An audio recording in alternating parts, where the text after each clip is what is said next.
மக்கள் இந்த வீடியோ நம்ம என்ன பேச போகிறோம்னா, அண்ணன் சீமான் அவர்களோட தனிப்பட்ட விவரத்தை எடுத்து போட்டு பெரிய லெவலில் அப்படி இப்படின்னு பேசுகிறது என்னோட நோக்கமே கிடையாது. ஏன்னா இது பெரிய லெவலில் தமிழ்நாட்டில் விவாதிக்கப்பட்டு இருக்கும் போதே நம்ம இந்த இடத்த தொடாமல் தான் கடந்து போனோம். இது நம்மளோட நோக்கம் கிடையாது. இப்போ ஏன் நம்ம இதை பற்றி பேசுகிறோன்னா, சென்னை உயர்நீதிமன்றத்தில் சில விஷயங்கள் நடந்திருக்கு. நீதிமன்ற தீர்ப்பாக நீதிமன்றத்தில் நடந்த சில விஷயங்களை இந்த வீடியோவில் ஆவணப்படுத்துகிறோம். நீதிமன்றத்தில் என்ன நடந்திருக்கு கொஞ்சம் சுருக்கமாக சொல்லுன்னு சொல்லி கேட்டிங்கன்னா, சென்னை உயர்நீதிமன்ற நீதிபதி இளந்தரியன் என்ன கேட்டிருக்காருன்னா, சீமான் அவர்கள் தரப்பை பார்த்து, எப்பா விஜயலட்சுமி சீமானோட ஃபர்ஸ்ட் ஒய்ஃபாப்பா என்னப்பா சொல்ல வரீங்க அப்படின்னு சொல்லி கேட்டிருக்காங்க. அது மட்டும் இல்லாமல் இந்த வழக்கு விசாரணை சம்பந்தப்பட்ட விஷயத்தில் மிக தெளிவான ஒரு உத்தரவானது நான் கூடிய சீக்கிரம் பிறப்பிப்பேன். அதற்கு முன்னாடி இந்த விஷயத்தை செயல்படுத்திட்டு வாங்க அப்படிங்கிற ஒரு டைரக்ஷனை இளந்தரியன் அவர்கள் பெரிய லெவலில் தமிழ்நாடு காவல்துறைக்கு காட்டியிருக்காங்க. மிக முக்கியமான ஒரு சீமான் அவர்கள் சம்பந்தப்பட்ட விவகாரத்தில் இது ஒரு மேஜர் ரோல் பண்ணும் அப்படிங்கிறது நமக்கு ஒரு அடிப்படை புரிதல் வருது. அதனால என்ன நடக்குது, என்ன நடந்தது, என்ன நடக்க போகுது எல்லாத்த பற்றியும் தெளிவாக அந்த வீடியோவில் பேசிடலாம். உற்சாக வணக்கங்கள், வாங்க பதிவுக்குள்ளே போகலாம்.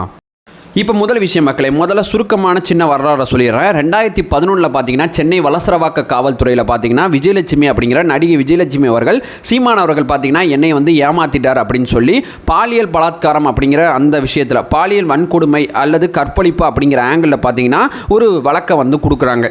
இங்கே பாருங்கள் அந்த மனுஷனை ஏமாற்றிட்டாங்க அப்படின்னு சொல்லி நீதிமன்றத்துக்கு போகிறதுக்கு முன்னாடி காவல்துறையிட்ட புகார் கொடுக்குறாங்க. அது அடிப்படையில் இந்த வழக்கை காவல்துறை பதிஞ்சாங்க. கொலை மிரட்டல் உட்பட பாலியல் கொடுமை உட்பட பல்வேறு விதமான முக்கிய பிரிவுகள் அடிப்படையில் சென்னை வலசரவாக்கத்தில் 2011 அந்த வழக்கு பதிவு செய்யப்படுது. அடுத்து 2012 உடனடியாக பார்த்தீங்கன்னா என்ன பண்ணுறாங்கன்னா, விஜயலட்சுமி அவர்கள் இல்லைங்க அதெல்லாம் ஒன்றும் கிடையாது, சமரசம் ஆயிடுச்சு, இந்த புகாரை நாங்கள் வாபஸ் வாங்கிக்கிறோம் அப்படின்னு சொல்லிட்டாங்க. ஸோ வாபஸ் வாங்கிட்டாங்களா, இது எந்த விதமான பிரச்சனையும் இல்லை, புகார் அவங்க கொடுத்த புகாரை வாபஸ் வாங்கிட்டாங்க அப்படின்னு சொல்லி காவல்துறை இந்த விஷயத்தில் எந்த விதமான விஷயத்தை செய்யாமல் அமைதியாக இருந்தாங்க. மீண்டும் 2023க்கு வரேன். 2011-12 முடிச்சுட்டேன். இப்போ 2023 பார்த்தீங்கன்னா ஆகஸ்ட் மாசத்துல மீண்டும் விஜயலட்சுமி அவர்கள் என்ன பண்றாங்கன்னா புகார் கொடுக்குறாங்க. இந்த மாதிரி சீமான் அவர்கள் வந்து என்னை மிரட்டுறாரு, பாலியல் வன்கொடுமை சம்பந்தப்பட்ட விஷயத்தில் நான் ஆல்ரெடி புகார் கொடுத்து வாபஸ் வாங்கினேன்ல, அது அத்தனைக்குமே சீமான் அவர்களோட மிரட்டல் தான் காரணம் அப்படின்னு சொல்லி 2023 ஒரு புகார் கொடுக்குறாங்க. அந்த புகாரையும் மறுபடியும் வாபஸ் வாங்குறாங்க. இதற்கு நடுவில் அண்ணன் சீமான் அவர்கள் என்ன பண்றாங்கன்னா, நீதிமன்றத்தில் 2023 சமயத்தில் ஒரு வழக்கு போடுறாரு. என்ன வழக்கு போடுறாருன்னா, இந்த மாதிரி வந்து இந்த விஜயலட்சுமி அப்படிங்கிற நடிகை வந்து என் மேல புகார் கொடுத்துருக்காங்க, இது சம்பந்தப்பட்ட வழக்கானது சென்னை வலசரவாக்க காவல்துறையில் பதிவு செய்யப்பட்டிருக்கு, இந்த வழக்கை ரத்து பண்ணுங்க, இது ஒரு பொய் வழக்கு, இந்த வழக்கை ரத்து பண்ணுங்க அப்படிங்கிற கோரிக்கை அடிப்படையில் நீதிமன்றத்துக்கு சென்னை உயர்நீதிமன்றத்துக்கு அண்ணன் சீமான் அவர்கள் போறாங்க. ஸோ சீமான் அவர்கள் சென்னை உயர்நீதிமன்றத்துக்கு போன அந்த வழக்கோட விசாரணையில தான் இப்போ ஒரு மிக முக்கியமான திருப்பங்கள் நடந்திருக்கு. இப்போ விஜயலட்சுமி அவர்கள் தரப்புலேருந்து சில விஷயங்கள் நீதிமன்றத்தில் பேசப்பட்டுச்சு, சீமான் அவர்கள் தரப்பும் நீதிமன்றத்தில் சில விஷயத்தை பேசுறாங்க. அதே நேரத்தில் தமிழ்நாடு காவல்துறையும் நீதிமன்றத்தில் சில வாதங்கள் முன் வச்சிருக்கு. இது எல்லாத்தையும் பார்த்த நீதிபதி மிக முக்கியமான உத்தரவை பிறப்பிச்சிருக்காங்க. இப்போ பார்த்தீங்கன்னா நேற்று நீதிமன்றத்தில் என்ன நடந்தது அப்படிங்கிறத நம்ம பார்த்துடலாம்.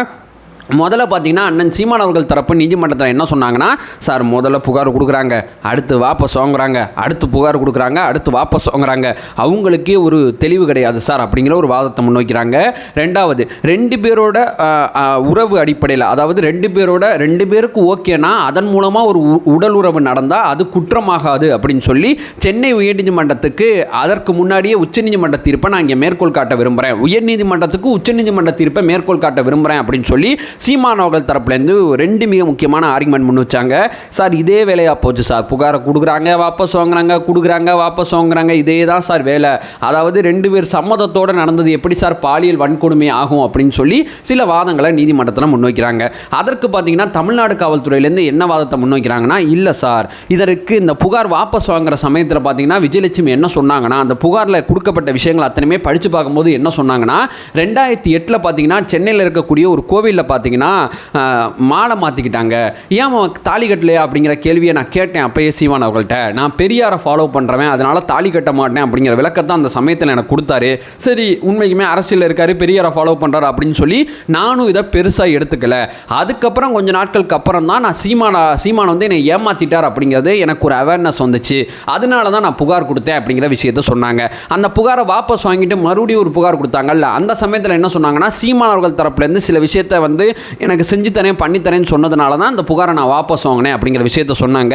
2023 காலகட்டத்தில் ஏன் புகாரை வாபஸ் வாங்கினீங்க அப்படின்னு சொல்லி நீதிமன்றத்தில் கேள்வி கேட்கும்போது விஜயலட்சுமி அப்படிங்கிற ஒருத்தவங்களோட அச்சுறுத்தல் காரணமாக தான் அந்த புகாரை நான் வாபஸ் வாங்கினேன் அப்படிங்கிற விஷயத்தை நீதிமன்றத்தில் சொன்னாங்க.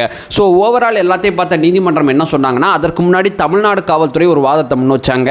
சார், ஒரு கொலை ஒன்று நடந்துச்சு சார், அந்த கொலை பண்ணவருக்கோட நோக்கம் வந்து சரியானதாக இருக்கும், ஆனால் கொலை தவறு இல்லை, அதனால தான் அவருக்கு வந்து அந்த சிறை தண்டனை அத்தனையுமே நம்ம விதிக்கிறோம். அந்த மாதிரி பாதிக்கப்பட்ட பெண்மணி என்னதான் பேக் அடித்தாலும் பாலியல் வன்கொடுமை அப்படிங்கிறது மிக முக்கியமான குற்றம் இல்லை அந்த சமூகத்தில். ஸோ புகார்தாரர் வந்து வாபஸ் வாங்கினாலும் அந்த வழக்கை நாங்கள் காவல்துறையாக இருக்கக்கூடிய நாங்கள் விசாரிக்கலாம் அப்படின்னு சொல்லி சட்டத்தில் இடம் இருக்குது. அது அடிப்படையில் அந்த வழக்கை நாங்கள் விசாரிக்க ஆசைப்படுறோம் அப்படின்னு சொல்லி தமிழ்நாடு காவல்துறை நீதிமன்றத்தில் வாதத்தை முன்வைக்கிறாங்க. ஸோ எல்லாத்தையும் பார்த்த நீதிபதி என்ன சொன்னாங்கன்னா, அப்போ மாலை மாற்றிக்கிட்டாங்கன்னா ஃபஸ்ட் ஒய்ஃப் அவங்க அப்படின்னு சொல்லி நீதிமன்றத்தில் கேட்டாங்க.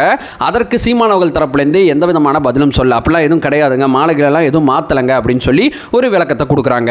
ஸோ ஓவரால் இது அத்தனையுமே நம்ம எடுத்து பார்க்கும்போது நீதிமன்றத்தில் நடந்த விஷயங்கள் அடிப்படையில் பார்க்கும்போது ஒரு புகார்தாரர், அதாவது எனக்கு பாலியல் வன்கொடுமை நடந்திருக்குன்னு சொல்லி ஒரு புகார்தாரர் வந்து மனு கொடுக்கும்போது அதே புகார்தாரர் அந்த மனுவை வாபஸ் வாங்கினாலும் அந்த வழக்கை காவல்துறை விசாரிக்கலாம் அப்படிங்கிறது அடிப்படையில் சீமானவர்கள் கேட்ட இந்த நிவாரணம் நீதிமன்றத்தில் வழங்க முடியாது அப்படிங்கிறது நீதிமன்றம் ரொம்ப தெளிவாக சொல்லிச்சு.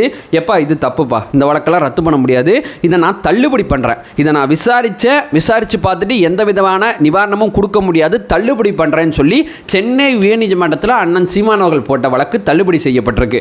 அதே நேரத்தில் நான் அந்த வீடியோ டைட்டிலே ஒரு வார்த்தை வச்சிருப்பேன், இந்த வழக்கு அண்ணன் சீமானவர்களுக்கு எதிராக திரும்பியது அப்படிங்கிற ஒரு வார்த்தை வச்சிருப்பேன்.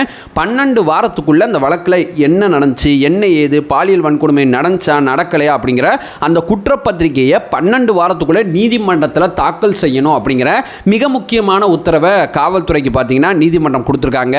ஸோ நீதிமன்றம் காவல்துறைக்கு இந்த உத்தரவை கொடுத்ததுனால இப்போ காவல்துறை வந்து நீதிமன்றமே எங்களுக்கு ஓகே சொல்லிடுச்சு அப்படின்னு சொல்லி இந்த வழக்கில் மீண்டும் ஃபோக்கஸ்டாக இறங்கி 12 வாரத்துக்குள்ளே அல்லது 12 வாரத்துக்குள்ளே இந்த சீமானவர்கள் விஜயலட்சுமி அப்படிங்கிற இந்த ஸ்டேட்மெண்ட் பெரிய லெவலில் சோஷியல் மீடியாவில் மெயின் ஸ்ட்ரீம் ஊடகத்தில் நிறையா வர்றதுக்கு வாய்ப்பு இருக்குது. ஏன்னா நீதிமன்றம் அண்ணன் சீமானவர்களுக்கு எதிரான நிலைப்பாடை எடுத்ததுனால இந்த வழக்கில் 12 வாரத்துக்குள்ள அடுத்த கட்ட விசாரணை விஷயத்தை நீதிமன்றத்தில் தாக்கல் பண்ணணும் அப்படிங்கிற மிக முக்கியமான உத்தரவு பிறப்பிக்கப்பட்டிருக்கு.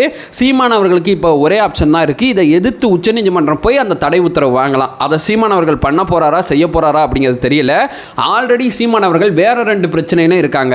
தமிழ்நாடு காவல்துறை முழுக்க பெரியார் அவர்களை பற்றி இவர் அவதூறா பேசிட்டார் அப்படிங்கிற குற்றச்சாட்டு அடிப்படையில் அழைப்பானை அனுப்பிச்சுக்கிட்டு இருக்காங்க. வாங்க உங்க மேல புகார் இருக்கு எங்க ஸ்டேஷன்ல, வாங்க எங்க மேல புகார் இருக்குன்னு சொல்லி தமிழ்நாடு முழுக்க அங்கேருந்து அவருக்கு வந்து பெரிய லெவலில் அழைப்பாடை வந்துகிட்டு இருக்கு. அது மட்டும் இல்லாமல் இந்த விஷயத்தை பார்த்தீங்கன்னா நீதிமன்றத்தில் வந்து நடவடிக்கை எடுக்கணும் அப்படிங்கிற விஷயத்தில் நீதிமன்றத்தில் சீமானவர்களுக்கு விலக்கு கிடைக்குமா அப்படின்னு சொல்லி நீதிமன்றத்தில் ஆஜராகிறதுக்கு விலக்கு கேட்டிருந்தாங்க. இல்லை நீதிமன்ற படிக்கட்ட சீமானவர்கள் ஏறினா மட்டும்தான் அவருக்கு புத்தி வரும் அப்படிங்கிற ஸ்டேட்மெண்ட்டை சொல்லி சீமானவர்களுக்கு பெரியார் அவர்கள் சம்மந்தப்பட்ட விஷயத்தில் நீதிமன்ற படிக்கட்டு ஏறுறதுல விலக்கு கிடைக்கல, நீதிமன்றத்திலையும் விலக்கு கிடைக்கல. தமிழ்நாடு காவல்துறை ரொம்ப தெளிவாக ஈரோடு கிழக்கு எலெக்ஷன் முடிஞ்ச பிறகு அழைப்பானை அனுப்பிச்சுக்கிட்டு இருக்காங்க. அது இல்லாமல் இந்த விஜயலட்சுமி விவகாரம் வேற. ஸோ 3 மிக முக்கியமான சட்ட பிரச்சனைலாம் அண்ணன் சீமானவர்கள் இருக்காங்க. இதில் சீமானவர்கள் என்ன பண்ண போறாங்க, என்ன செய்ய போறாங்க, எப்படி தப்பிப்பாங்க, இந்த பக்கம் போவாரா அந்த பக்கம் போவாரா அப்படிங்கிற எந்த விதமான விஷயமும் இப்போ நம்மள்ட்ட கிடையாது. ஆனால் சட்ட ரீதியாக சீமானவர்கள் விஷயம் அத்தனையுமே சட்ட ரீதியாக கரெக்டாக போயிட்டு இருந்தால் நம்மளும் அமைதியாக அதை பார்த்துட்டு இருக்கலாம். ஆனால் சட்டத்துக்கு புறம்பா ஜனநாயகத்துக்கு எதிராக இந்த விஷயத்தில் ஏதாவது நடந்துச்சுன்னா நம்ம தரப்புலேருந்து ஒரு வீடியோ வரும் அப்படிங்கிற ஒரு விஷயத்தை சொல்லிட்டு இந்த வீடியோ நான் என் பண்ணிக்கிறேன். நம்ம சேனலை ஃபர்தராக ஃபாலோ பண்ணிங்கன்னா பொலிட்டிக்கல் சார்ந்து பல்வேறு விஷயங்களை பற்றி நம்ம ரொம்ப தெளிவாக பேசிக்கிட்டு இருக்கோம். நம்மளோட ஒரே நோக்கம் அறியாமை அகற்ற வேண்டும், அறியாமை அகற்றப்பட வேண்டும். Thank you so much.